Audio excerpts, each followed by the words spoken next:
Corona काल में home guard के जवान भी अपनी भूमिका बेहद जिम्मेदार तरीके से निभा रहे हैं। मध्य प्रदेश के गृह मंत्री डॉक्टर नरोत्तम मिश्रा ने होमगार्ड्स के ऐसे जवानों के बीच पहुंचकर उनकी हौसला अफजाई की। इस दौरान एसडीआरएफ के नए सेंटर का भी शुभारंभ किया गया। माननीय मुख्य अतिथि महोदय को सलामी देने के लिए मंच की ओर आगे बढ़ते हुए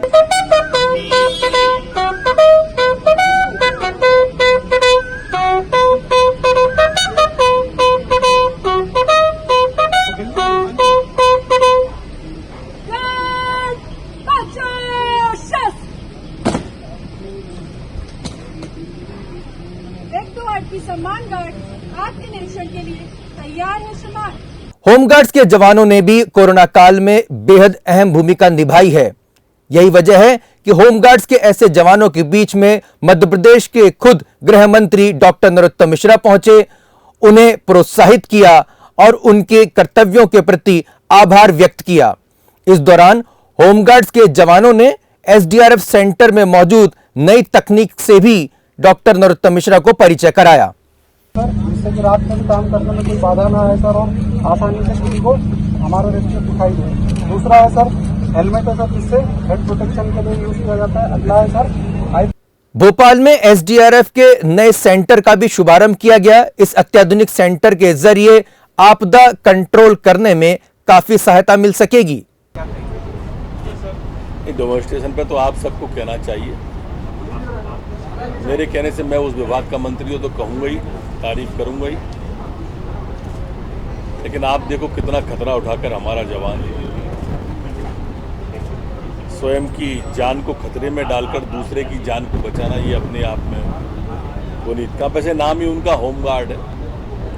होम मतलब घर, गार्ड मतलब रक्षक, घर का रक्षक। और इस कोरोना काल में जिस तरह से होमगार्ड के सैनिकों ने सेवा की है, वास्तव में वो अनुकरणीय है, वो वंदनीय है, वो अभिनंदनीय है।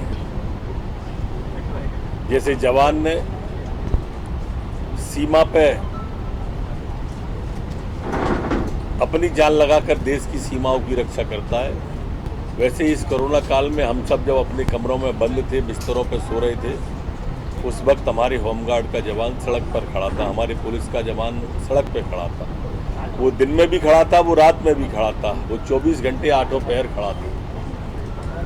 और इसलिए हौसला अफजाई के लिए हम सबको संकल्प होना चाहिए और आपसे भी प्रार्थना है कि आप उस दिशा में बढ़ें। हमने कोरोना योद्धा सम्मान देने का तय किया था, उनका जो बाध्य कॉल ऑफ करने का था वो भी समाप्त कर दिया है। और आज एक नई बात जो होमगार्ड सेनाओं के लिए नियमित मानदेय का भुगतान किए जाने का भी प्रस्ताव हम प्रस्तावित कर रहे हैं कि जो नियमित मानदेय इनको नहीं मिलता है तो वो नियमित मानदेय की भी हम आगे प्रस्तावित कर रहे हैं कि ये भी मिलने लगे। हमारी कोशिश है कि जवानों की हौसला अफजाई में जो भी और हो सकता होगा हम सने सने आपके माध्यम से उन तक पहुंचाते रहें। आपके कोई सवाल? सर शस्त्र लाइसेंस की आपने बात कही है, जो शस्त्र लाइसेंस आ रही हैं 2 से ज़्यादा नहीं होना चाहिए। क्या लग रहा है सर, गृह विभाग में क्या इसकी पेंडेंसी ज़्यादा बढ़ गई है? क्या शस्त्र लाइसेंस लेना एक स्टेटस सिंबल बन गया है, तो अब आपने एक जो नियम बना रहे हैं 2 से ज़्यादा नहीं होना? नहीं, एक तो 2 से ज़्यादा का नियम नहीं, वो एक क्लिक पे सारे लाइसेंस कितने हैं ये सब मिलेंगे। अभी तक क्या है कि फाइलों में पड़ा रहता है और जानकारी किसी को नहीं रहती। अब आप पर 1 है, 2 है, 4 है, आप एक क्लिक करेंगे आपको जानकारी मेरी मिल जाएगी। ये एक बात है। दूसरा सवाल आपका अलग है स्टेटस सिंबल का, ऐसा नहीं है, वो आज रोजगार का भी कारण है। आज जिसके पास में होता है तो वो हमारे यहाँ जो गार्ड दरवाजे पे खड़े रहते हैं, तो जिसके पास शस्त्र होता है उसकी तनख्वाह बहुत ज़्यादा दुगनी होती है, जिसके पास हाथ में डंडा होता है उसकी तनख्वाह आधी होती है। तो अकेले उससे मत जोड़िए, वो जीविकोपार्जन का भी एक साधन है। तो ऐसे अलग अलग कई बातें हैं, इसलिए उसको बंधनों में बांधना जरूरी है।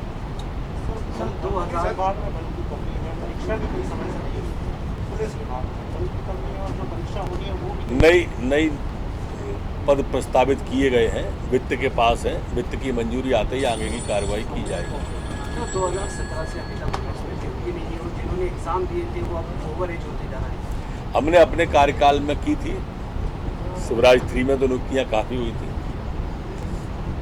4 में देखते हैं। ये तो उन लोगों को भी कहना चाहिए आपको जो नौजवानों को बेरोजगारी भत्ता देने का कह के आए थे, जो नौजवानों को रोजगार देने का कमलनाथ जी आए थे। एक नौकरी नहीं लगी, ऐसी पहली सरकार मैंने देखी कि जिसके 15 महीने के शासनकाल में एक भी नौकरी नहीं मिली और एक भी नौजवान को बेरोजगारी भत्ता नहीं दिया गया। लेकिन सर जीतू पटवारी जी कह रहे हैं हमने 2500 असिस्टेंट प्रोफेसरों को अपॉइंट कर दिया। लिस्ट जारी कर दें, वो अलग बात है। लिस्ट जारी कर दें। हमने तो ये कहा है ना कि हम तो बिल्कुल माफ़ी मांगेंगे अपनी कथन पे। अगर वो एक भी नौजवान को बेरोजगारी भत्ता दिया हो, प्रेस में आप लोगों के सामने ला के दिखा दें, हम उसी पे माफ़ी मांगेंगे। अगर वो एक किसान को 10 दिन में 2 लाख का कर्जा जो राहुल गांधी कह गए थे माफ़ कर दिया हो तो उसको लाए, हम माफ़ी मांगेंगे उनसे। वो करते क्यों नहीं है ऐसा? बाकी की बातें उनमें पहेलियाँ क्यों बुझाते हैं? एक भी बेटी को अगर स्कूटी दी हो तो बताएं। सर इंदौर में कल सीएम साहब भी गए थे संक्रमण को लेकर, तो क्या निकल के आ रहा है? देखो, हम पूरी तरह से मध्य प्रदेश को नियंत्रित करते जा रहे हैं। मैं नहीं कहता कि आप शिवराज सिंह जी को विजेता कहो, लेकिन सफल प्रयास हो रहे हैं ये तो कहो। आज हमारी ग्रोथ रेट 60% से ऊपर चली गई मध्य प्रदेश की। ये हिंदुस्तान के अव्वल प्रदेशों में से मध्य प्रदेश है। 2670 मरीज पेशेंट कुल वर्तमान में रनिंग है कुल, और हमारी तैयारी कर रहे हैं हम 80,000 की। दिल्ली जैसे नहीं है कि पेशेंट भर्ती करने के लिए आदेश निकाल दे सरकार, न बम्बई जैसे हैं कि पेशेंटों को जगह नहीं मिले। हमारे पास एक्स्ट्रा व्यवस्था करके हम चल रहे हैं। हमारे ठीक होके जाने वाले 5000 से अधिक हो गए मध्य प्रदेश के अंदर। हमारी डबलिंग की रेट 31% है। आप देखिए तो सही कि प्रदेश के लिए, और हमने फिर भी हम कहते हैं कि कोरोना से डरने की जरूरत नहीं है, लेकिन सावधानियों की जरूरत है। सर शराब दुकान मामले में आप कुछ बोलेंगे? आप पूछेंगे तो जरूर मैं हर मामले में बोलूंगा। आप उस पर क्यों नहीं पूछते हो कि मध्य प्रदेश हिंदुस्तान में अव्वल हो गया गेहूं खरीदी में? शराब की चिंता कर रहा है।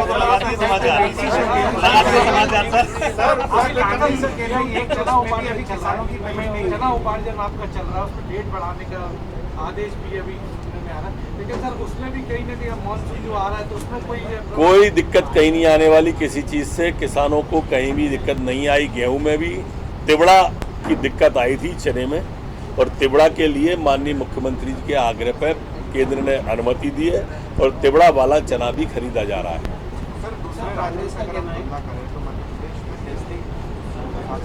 सर्वाधिक टेस्टिंग हुई है परसों, सर्वाधिक 6778। चाय पी ले बैठ। अब हो गया ना, अब आज शाम को फिर मिलेंगे। दीपक जोशी की नाराजगी दूर नहीं हो रही है। हाँ सर, उन्होंने दिग्विजय सिंह जी ने आज दिग्गी राजा की बड़ी तारीफ कर रहे हैं। आप लोग बुजुर्ग नेता है, बुजुर्गों की तारीफ तो होनी चाहिए। सर कांग्रेस को डर सता रहा है बासपा का ग्वालियर चंबल क्षेत्र में, तो लगता है सर कि बासपा जो है वो कांग्रेस के साथ है या आपके साथ आ जाएगी तो सीटों का जो खेल है वो कांग्रेस के बढ़ जाएगा। बसपा क्या करेगी ये तो भविष्य के गर्त में है, पर कांग्रेस डरी रहेगी, ये सत्य है। सर हाथी रोंदेगा किसको?